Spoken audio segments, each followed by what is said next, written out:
विष्णु भगवान की जय, कार्तिक शाम की जय, बोल करवा मैया की जय। दशम अध्याय।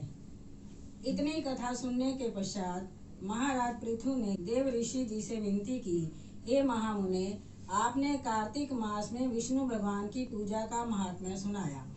इस मास में यदि अन्य किसी देवता का पूजन या व्रत होता हो तो वह भी कहिए।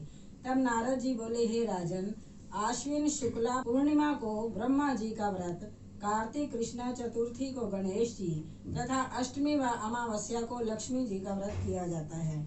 जो कुंवारी कन्याएं कार्तिक मास में चतुर्थी को गणेश जी का कर्क चतुर्थी व्रत करती हैं, उन्हें सुयोग्य वर यानी पति मिलता है। यदि विवाहित स्त्री इस व्रत को करे तो उसका सुहाग अटल रहता है। प्रातः काल स्नान आदि से निवृत्त होकर चंदन आदि से श्री गणेश जी का पूजन करे। फिर सायंकाल गणेश जी का पूजन करके चंद्रमा का उदय होने पर उसको अर्घ्य देवे। तत्पश्चात उत्सव मनाते हुए भोजन करे। सधवा स्त्रियों को अपने सुहाग की रक्षा के लिए यह व्रत अवश्य करना चाहिए। कर्क चतुर्थी व्रत के महत्व का वर्णन करते हुए नारद जी ने कहा कि हे राजा पृथु, अब इस व्रत का एक इतिहास हम तुमको सुनाते हैं, ध्यान पूर्वक सुनो। भद्रावती नगरी में सुधर्मा नाम का एक राजा था।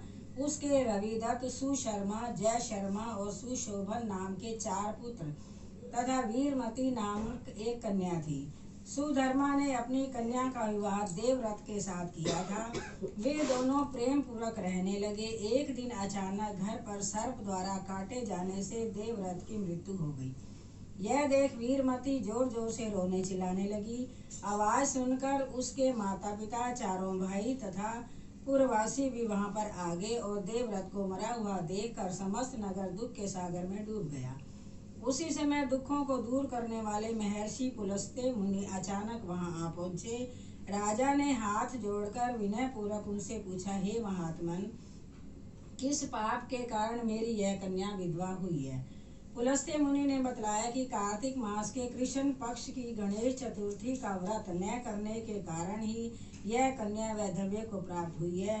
फिर पुलस्त्य जी ने कहा कि एक समय दैत्यों के नाश का उपाय खोजने के लिए ब्रह्मा, विष्णु, महेश तथा इंद्र आदि सब देवता एकत्रित हुए।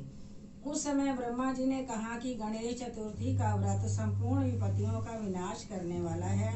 तब सब देवताओं ने कार्तिक कृष्णा चतुर्थी का व्रत किया, जिससे दैत्यों पर विजय प्राप्त हुई।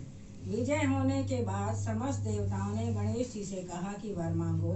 तब गणेश जी ने कहा कि जो स्त्री कार्तिक कृष्णा चतुर्थी का व्रत करे उसका पति चिरंजीवी तथा जो न करे वह विधवा हो। अतः समस्त स्त्रियों को यह व्रत अवश्य करना चाहिए। हे राजन, तुम्हारी कन्या ने इस व्रत को नहीं किया था, इसी कारण यह विधवा हुई है। यदि अब भी यह व्रत को करे तो उसका मृत पति जीवित हो सकता है। इतना कहकर पुलस्त्य मुनि चले गए। तब राजा ने अपने जमाता का शरीर तेल में सुरक्षित रखवा दिया। इसके बाद जब कार्तिक मास आया तो उसकी कन्या ने विधिवत व्रत करके उद्यापन में ब्राह्मणों को दान दक्षिणा देकर उन्हें संतुष्ट किया, जिसके प्रभाव से उसका मृतक पति पुनः जीवित हो गया। नारद जी कहते हैं कि हे राजा पृथु, सौभाग्यवती स्त्रियों का अपने सुहाग की रक्षा तथा संतान प्राप्ति के लिए व्रत अवश्य करना चाहिए। बोलो कार्तिक शाम की जय, विष्णु भगवान